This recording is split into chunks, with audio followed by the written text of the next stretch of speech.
Half of the Australian Labor Party for the forthcoming Victorian election.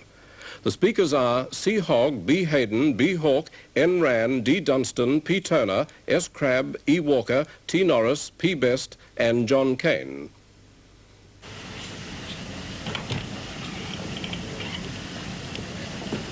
Good evening, Mr. Hayden. Good evening. How do you do? What sort of Premier do you think John Cain will make? He's a man of proven ability, compassion, but most of all, John Cain has a vision about this state and where it can go. And that's needed, because it's been in reverse for too long. I imagine you're feeling pretty happy about the results of the recent low by-election. Certainly. The West Australian by-elections too. We're looking forward to the same sort of result in Victoria with John Cain. I'm certain it's going to happen. Thank you very much indeed. Thank you. Mr. Hawke, what do you see as the issues in this Victorian state election? I think there are three sets of issues. Firstly, there's the incompetence and corruption of the existing and previous Liberal governments. Secondly, there's the very positive programs for development and employment creation that are being put forward by John Cain and the Labor Party. And thirdly, and inevitably, the Victorian people will take the opportunity, as did the electorate of Low, to pass judgment on the total incompetence, immorality and inequity of the Fraser government. Pauline Toner, are you confident about April 3? I'm confident in the people of Victoria. They've been patient long enough and their patience is worn as thin as their pocketbooks. I imagine you're feeling fairly pleased about the results of the recent Low by-election. More pleased because not only was it a great result in Low, but it does demonstrate a very deep-seated dissatisfaction in relation to matters like interest rates, inflation, high income tax, high unemployment and so on, and I expect that that'll be reflected throughout Australia. Evan Walker, you've worked with John Cain a long time now. What do you see as being the big difference between John Cain and Lindsay Thompson? Oh, John's much more decisive.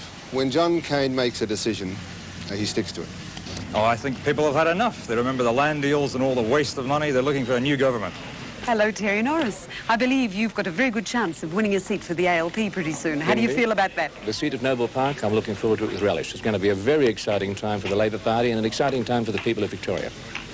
Well, I think that Victoria is on the eve of a great change for the better, and I wanted to come and see how it all happened. Welcome, and thanks very much. Let's think about the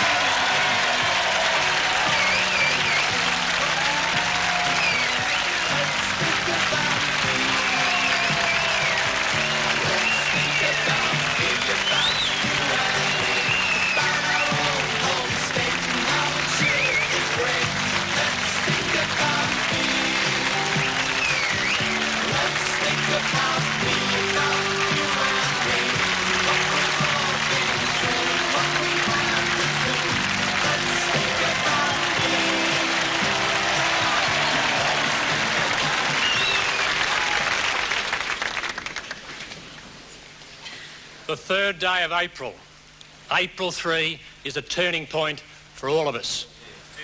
For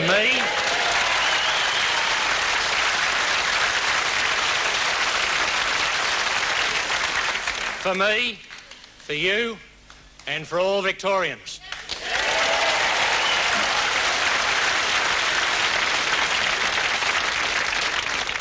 You've heard all the Liberal Party policies. You heard them last week. You heard them 3 years before that. Look where those policies eventually led. The Liberals believe Victoria is the state of the nation. I wonder who told them that.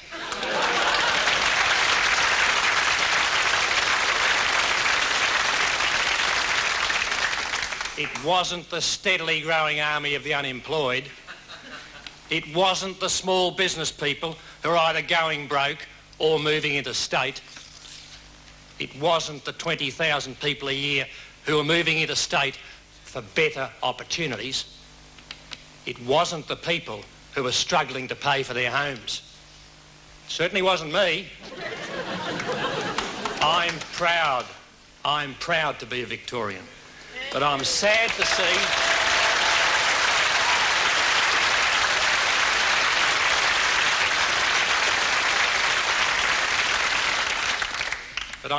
to see what's become of Victoria. Any government that believes Victoria is still the state of the nation, is clearly out of touch.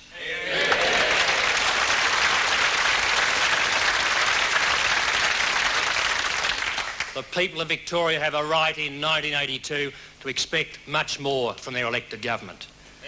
You have a right to expect an effective government. You have a right to buy a home without crippling interest rates. You have a right to a decent job. You have a right to a decent job, and you have a right to run your own business and be encouraged by government.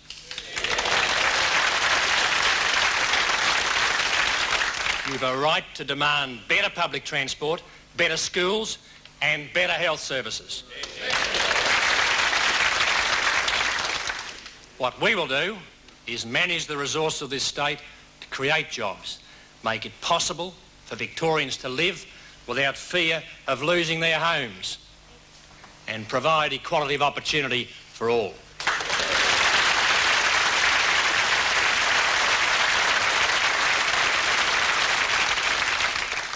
Our priority will be to remodel and expand Victoria's failing transport system, relocate health services in areas where they are desperately needed, and give your children an education system that will allow them to prepare for the future.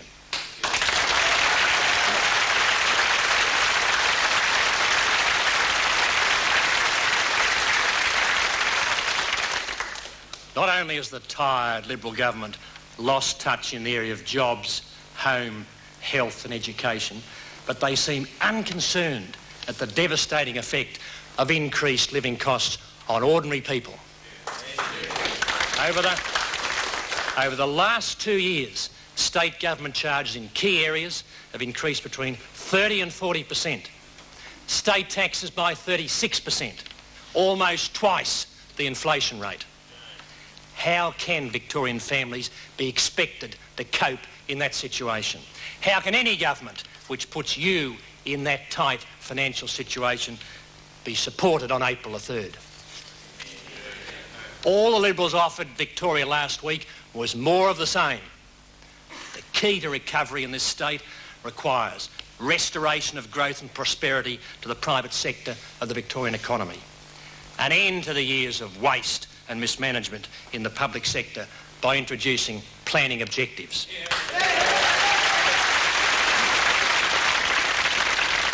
And thirdly, that we stand up for and protect our traditional manufacturing industries against the economic theorists. Wherefore people and their jobs, people and their skills are our great resource.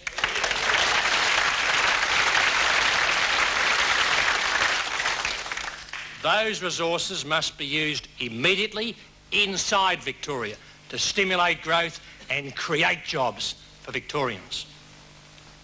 Now, to achieve this, we'll set up the Victorian Development Fund, which could be called a Victorian Jobs Fund. The fund's role will be to redirect Victorian money into projects that will create more jobs in Victoria.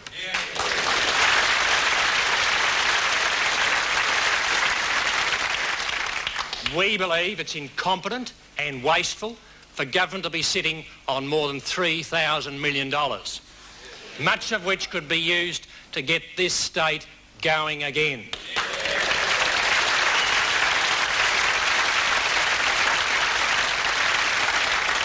We want the private sector to have more opportunity to invest in Victoria. The Victorian Development Fund, the Victorian Jobs Fund, will be a vital mechanism to centralise and direct Victorian assets, our money, into important social and economic necessities. It will stimulate the public and the private sectors. So the Victorian Development Fund, the Jobs Fund, will have three vital functions for all Victorians. Firstly, to manage state funds in an integrated way. Secondly, generate new building projects. And thirdly, most importantly, create new jobs for Victorians.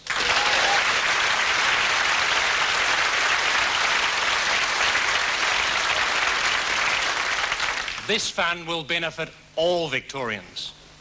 It may well be the saviour of many of that threatened group in our state, the small businessman and small business woman.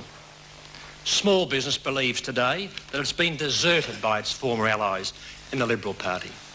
The Small Business Association decided early this year to campaign actively against the state Liberal government, and you can't blame them.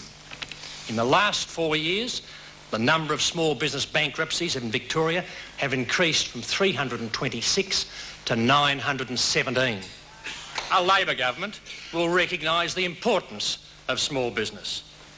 They'll have a minister responsible for small business, keeping a line of communication open directly from the business community to the Premier. We'll inject new life into the Small Business Corporation by making an immediate sum of $10 million available for small business.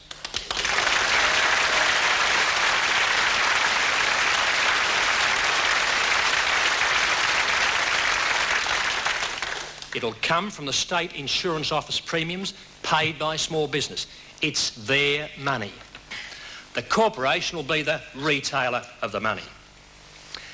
As an added incentive to encourage small business and help create more jobs, a Labor government will subsidise the wages of each extra employee by $30 per week.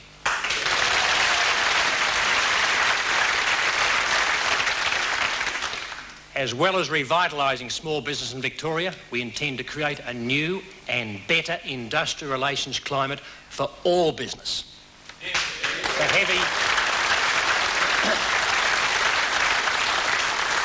The heavy-handed, legalistic approach to industrial relations has not worked, and it never will.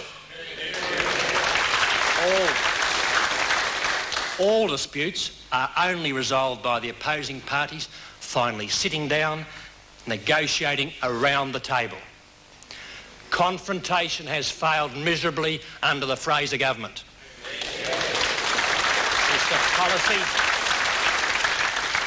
It's a policy rejected by unions and employers alike. So the Liberals are substantially to blame for our industrial relations climate.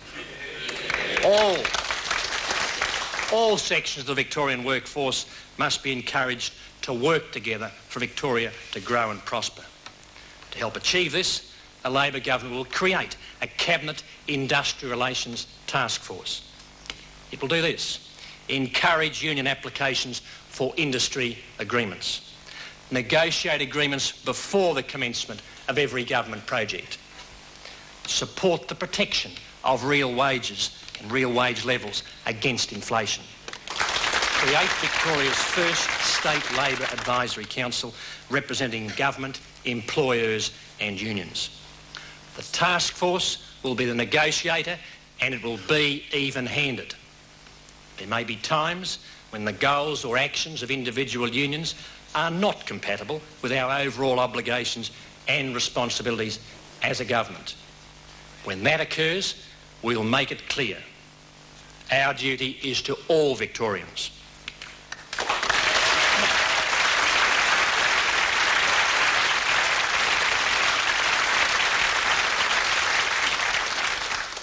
At the heart of Victoria's economic problems is the decline in our housing industry. The Australian dream of home ownership is becoming the Victorian nightmare. The hastily conceived band-aid schemes trotted out by our opponents provide no short-term relief for those now threatened with losing their homes. They provide no long-term answer because it's not a matter of throwing a fistful of dollars to the select few. They won't tell you what state taxes will be raised to pay for the government's latest piece of election bait. The answer lies in our policies, which give immediate relief from soaring interest rates and long-term help to all home buyers.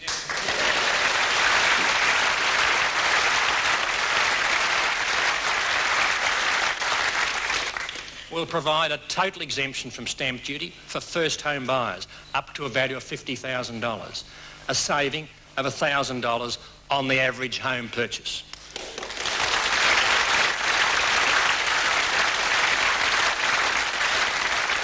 We'll provide $2.5 million for interest subsidies to means-tested first home buyers and $10 million to a housing income guarantee scheme. This will prevent people being driven from their houses by record high interest rates, and we'll act to control building society interest rates. In its first year, the Labor government will build an additional 2,000 homes to cut the waiting lists for public housing rental accommodation.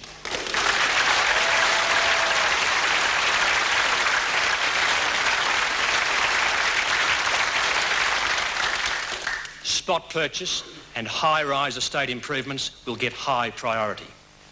Overall, our housing policy will create more than 1,600 additional jobs in building and related industries.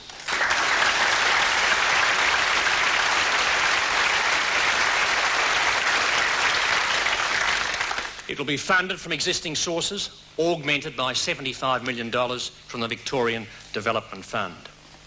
We'll reform tenancy laws and require just cause for eviction.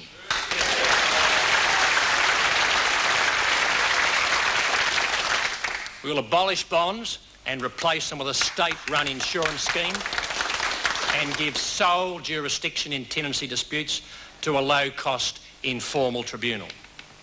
We will continue the legal protection of Victoria's protected tenants who face eviction under the present Act.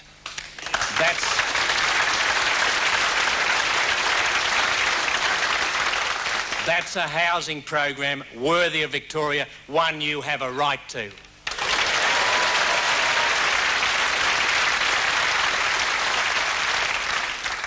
Health and welfare services will be available to all sections of the community on the basis of needs. A key plank in our policy will be to build the new Queen Victoria Hospital in the southeastern suburbs.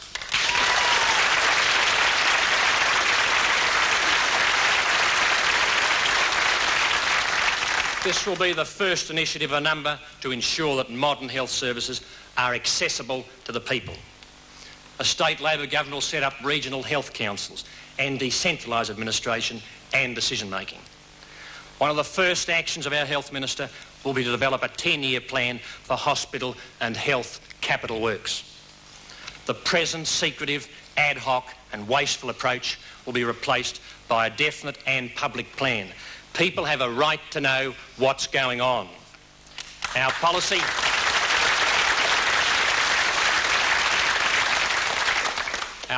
will emphasise the development of community health services. We'll expand dental services, particularly for the elderly and the needy. Another key area of health, and one that has suffered years of Liberal neglect, is occupational health. Victoria has 4 times as many days lost through industrial deaths and injuries than through industrial disputes. We'll set up a Health and Safety Commission to reduce the appalling levels of industrial injury.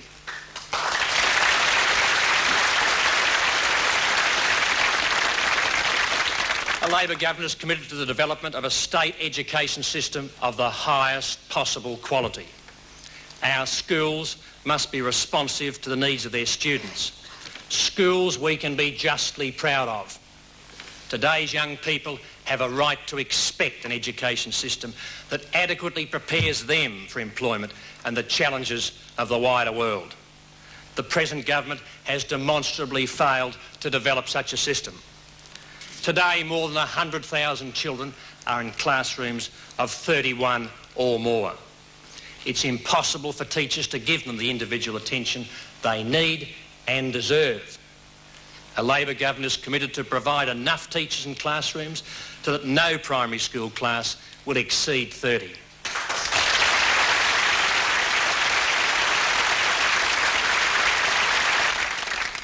We'll invest an additional $100 million over the next 3 years from the Victorian Job Fund into our school building and maintenance program.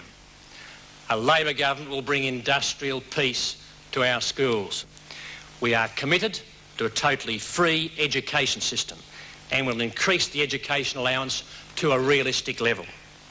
We'll respect the right of non-government schools to maintain their own character and integrity. There will be no reduction in funds to the non-government sector. Funds will be allocated on the basis of needs.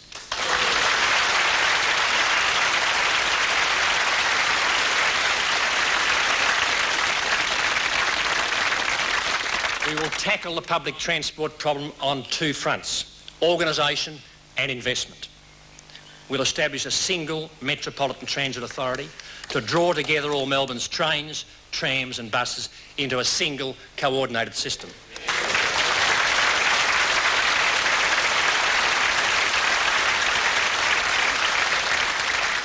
This will provide a single timetable and route structure, a single fare system and new organisational drive. At the end of our first 3 years in office, we will have completed 50 new trains presently under construction, and we will have started a new generation of trains. And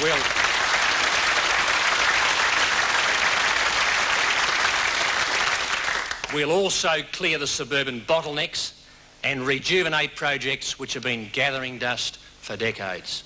These include the electrification of 7 railway lines and the building of 4 new lines. These projects will be constructed in order of which they are most community benefit. Our public transport program over the first 3 years will increase patronage by at least 20%. This will enable fares to be reduced.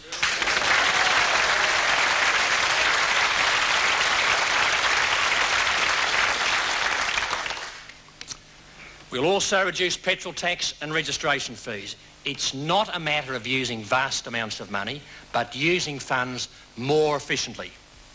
So we'll give public and private transport users value for money.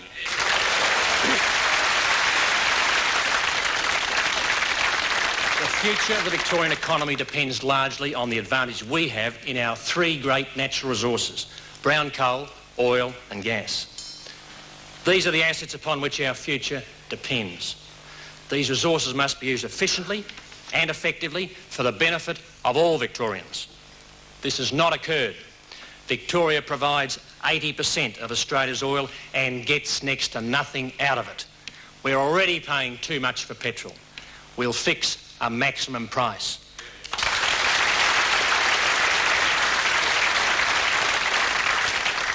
We will modernise energy management in this state.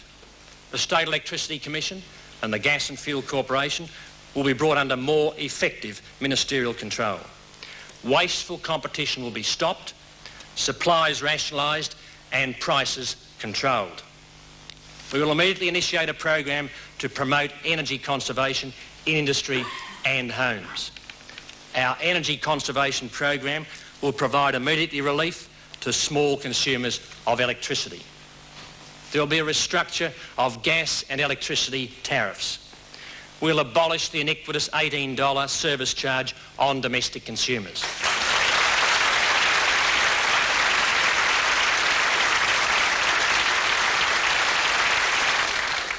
Promotion competition between the SEC and the Gas and Fuel Corporation will end. We'll encourage research into coal liquefaction to proceed up to and including the pilot coal-to-oil plant at Morwell. But unlike the Liberals, we are not going to throw away Victoria's precious resources on projects that could have devastating environmental effects or may simply become white elephants. The industry itself has strong reservations about the commercial viability of coal liquefaction. The Portland aluminium smelter has the potential of combining enormous industry expertise with our brown coal resources. The Alcoa project can provide economic benefit to this state, but Victorians should not subsidise that project through their electricity bills.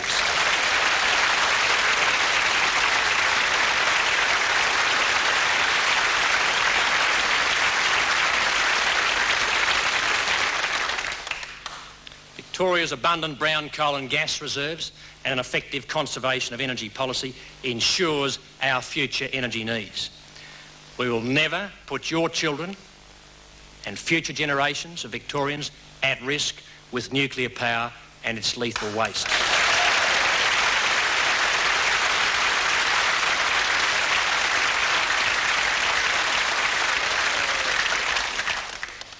We don't pretend we can solve all this state problems, but I'll give you honest, clean government from a hard-working team. The best front bench in the country, including the first woman in a Victorian cabinet.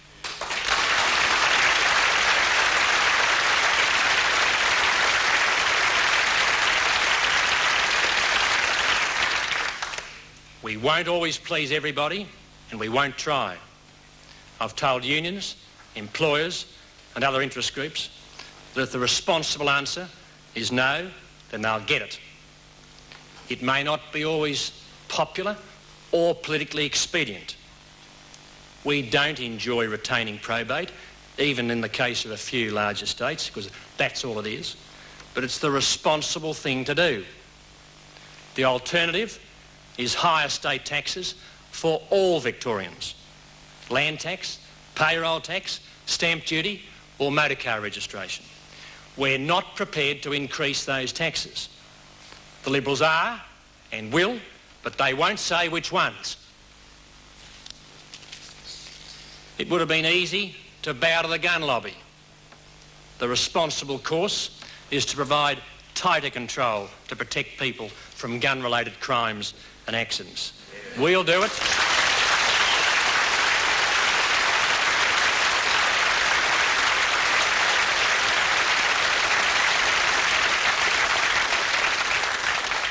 We'll do it. The Liberals won't. Over recent weeks, we've outlined our Labor blueprint for a better Victoria. It's to get this state moving again. We are seeking a clear mandate from the people of Victoria to govern for the next 3 years and to carry out the policies we've put to the electorate over recent weeks. With that mandate, we reject the notion that the Legislative Council may bring down a government. The party that wins a majority in the State Legislative Assembly, the People's House, will be the government. The only alternative to us is not the Liberal Party, but an unstable, unworkable coalition of Liberal Party and National Party. It would be divisive and destructive. A coalition would be disastrous for Victoria. They could never work together. Victoria needs leadership, not squabbles over the spoils of office.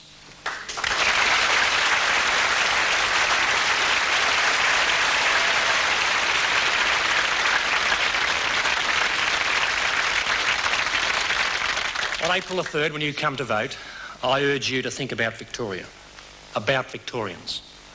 And in the future, Victorians will come to remember April 3 as the turning point. The day Victoria found its confidence again.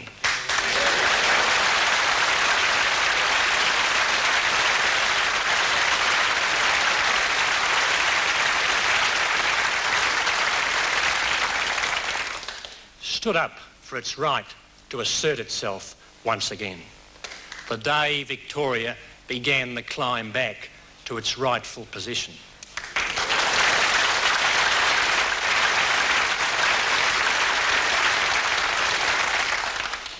Let's remember April 3 as the day we got together to make this state great once again.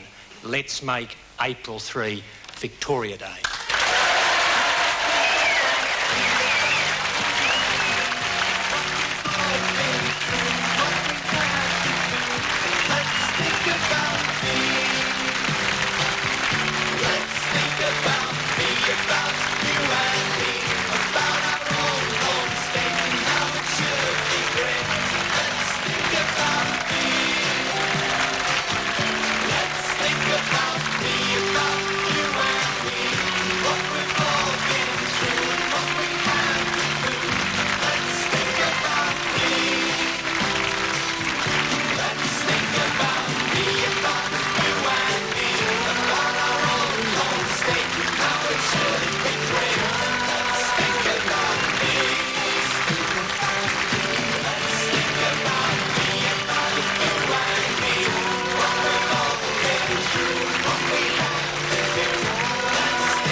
That was a policy speech on behalf of the Australian Labor Party for the Victorian election.